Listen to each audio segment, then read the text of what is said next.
Male heads of households got 160 acres of land, free from the state of Florida. White male heads of household got 160 acres of free land from the state of Florida in 1842. How much free land did black men who were heads of families get? Not one. And now we want to talk about a colorblind society?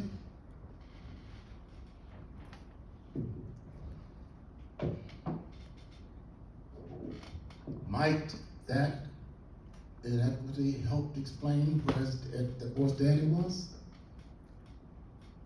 Could it be said that there's no follow-through, no carry-through of that kind of an advantage through history? Of course there is. So we face some difficult history straight on. Let me give you an example. So I spent a lot of time now studying race violence. Let me give you an example of an act of race violence that I saw with these eyes. In 1980, I saw this. Imagine it with me. Boys on the ground, 19 years old on the ground, and there's a group of men using a newspaper dispensary, a little box, hitting this boy repeatedly over the head with this metal box. I'm watching, and it killed him. He died. Can you imagine this scene? The problem with the way that you are imagining it is that the victim was white. This was a white boy being killed by black people during the 1980 riot. Just as dangerous, just as violent, just as nasty, just as racist as any lynching we could talk about that happened to a black person. No, you think of race violence as what, black victims, white perpetrators. Not always, at least not in mine in 1980 when I saw that riot start. And I saw black men killing a white boy for just being white. Now, should we not teach that because some black students might feel uncomfortable knowing that some black boys beat a white boy to death? We shouldn't teach that because some black students may feel uncomfortable hearing about that. Well, what about Willie James Howard? Can we teach about him? Willie James was a 15-year-old black boy. Lived in Live Oak, Florida, 1944. Worked in a fine and dime store, downtown Live Oak, Florida. That was unusual for a black boy to be able to work inside the store. Boys usually black boys worked outside, cleaning up. Willie James was smart, well-dressed, good singer.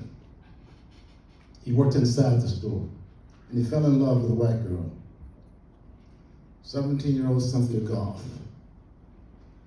She was a high school beauty queen. So he writes Cynthia a love letter, saying those sort of things that 50-year-olds say to other people when you're in that stage. I like you, you like me, don't tell anybody, what have you. And her father found the letter.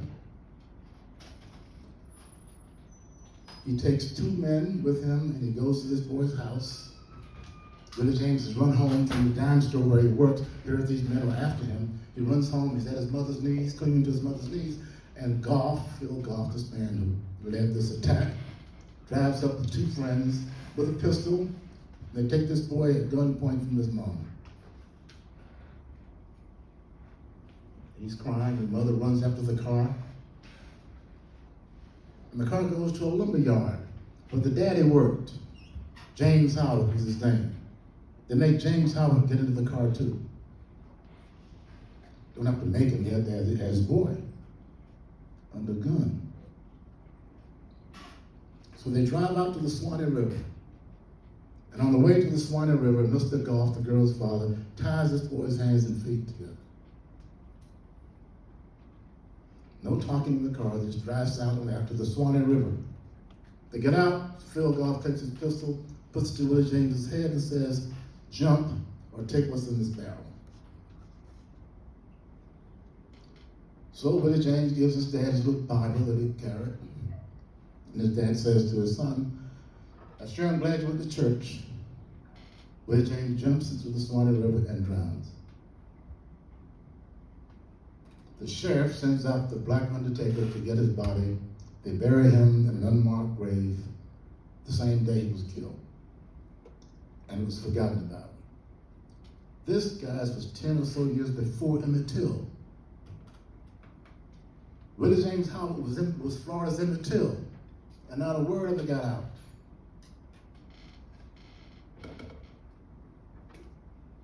Willie James was an only child. They killed this I met his aunt, his mother's sister. I interviewed her in Orlando. She was 97. She said her sister never smiled again after she lost her only child. Now, should I not tell the Willie James Howard story because some white students might feel uncomfortable? You're in a university. You're supposed to feel uncomfortable. Learning is uncomfortable. Growth is uncomfortable. But should any black person feel bad about himself because of what they did to that boy, Jeffrey Cope in Miami in 1980? Should any white student feel bad about what happened to Willie James Howard? You didn't do it. I don't get this whole trip about being made to feel guilty. It is a DeSantis lie. I don't know of a single school in Florida where teachers are telling students, white students, feel guilty because you're white, because of something your parents did during school. Who's doing that?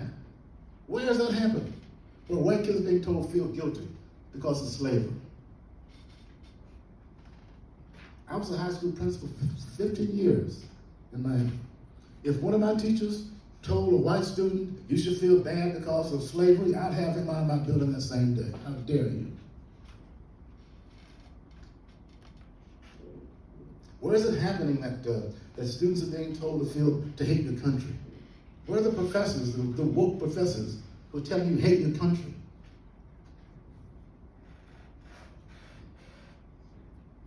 I wore the uniform of a United States Naval officer for 6 years. I was on warships in the Pacific, in the Atlantic, years before DeSantis was born. I'm defending my country. And now I'm teaching students to hate our country. I love my country. It's the best country in the world. But she has wars, she has problems that we have to talk about. I think we have to talk about those things. If you take the emotion out of history, you don't have history anymore. You have a catalog of events. And that's what we're being told to teach these days. Our governor says, Florida has a rule, has a law that black history must be taught in the district schools in the state of Florida. He proudly says that. We're not against black history. We have a law in Florida that black history must be taught in our schools. It's true. I was on the task force when that was put together 30 years ago, whenever it was. But out of the 67 counties in Florida, only 11 teach black history. What has this governor done about enforcing that law? Nothing. But brags about, oh yeah, we require black history to be taught in Florida schools. I wrote the governor and asked him, what kinds of things may I not tell students about? What kinds of things may I not teach? I was born in Florida in 1940. I'm 82 years old. I am old enough to have sat on the back of the bus. Can I tell you how it felt to get on that bus with my mother holding my hand as we walked by the white folks to get to the back, squeezing my hand until we got to the back seat and she relaxed. I was 7 or 8 years old. I still remember that feeling. I'm not good enough to sit up front with these white people. And mother has to get me back in the back. I'm old enough to have had to go to the back doors of white people's homes. You wouldn't dare knock on the front door of a white person. You saw what just happened to this boy the other day.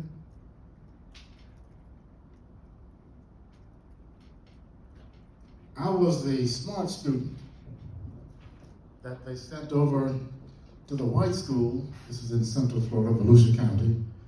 I was one of the smart students that they sent over to the white school to get their used textbooks because the white kids were getting new ones and we were getting their old books in our school.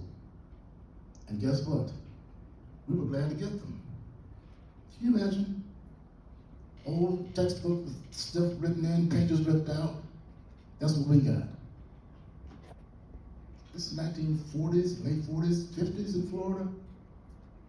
Good Jim Crow education, imbalance in treatment and education, help explain where the boy's daddy was. But no, we can't talk about personal experiences.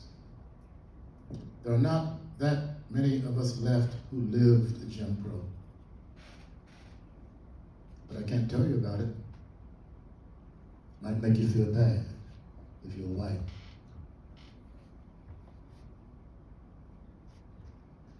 Teach just the facts of history. DeSantis says, oh, you can teach about slavery. Okay, let's teach the facts of slavery we can teach. Well, okay. What about if you were a runaway, persistent runaway, they would cut your foot off? I didn't make that up. To make sure you didn't keep running away. That was slavery. Cut your foot off. That would keep you on the plantation. Can we teach that part? Can we talk about how an enslaved woman felt to have her child snatched from her breast and sold away? Don't teach that. Somebody might feel bad.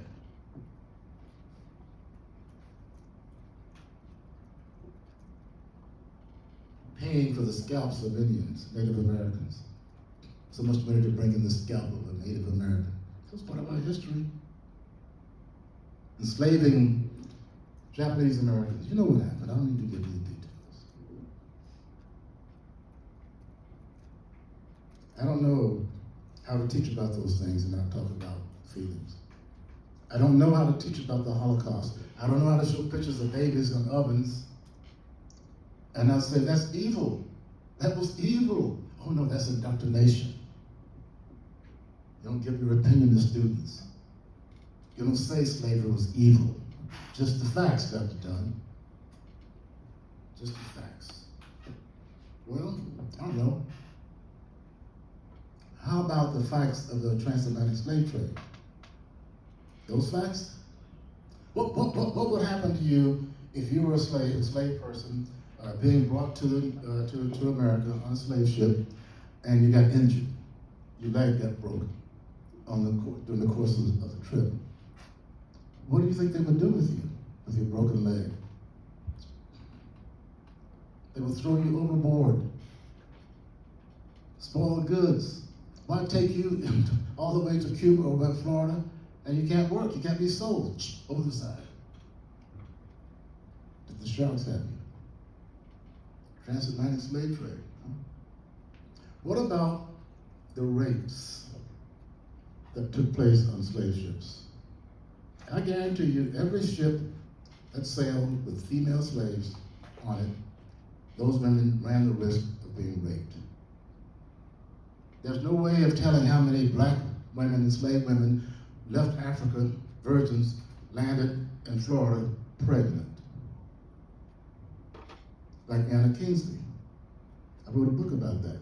I won't go off into that. She was an enslaved African woman who was put on a slave ship, brought to Jacksonville eventually, and her owner impregnated her when she was 13 aboard the slave ship.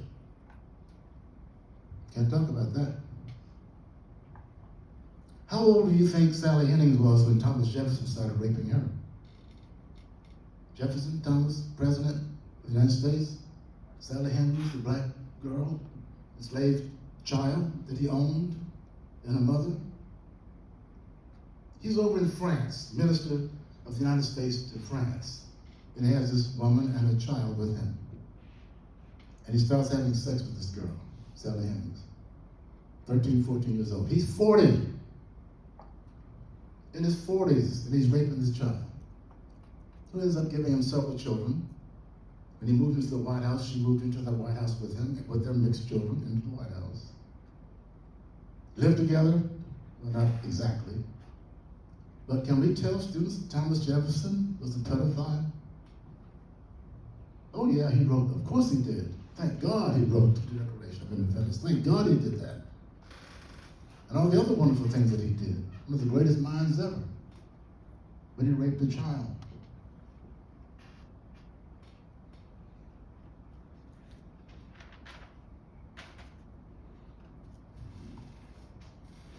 I'm going to talk a little bit about the Teach the Truth tour, because this involves you all, if you wish it to.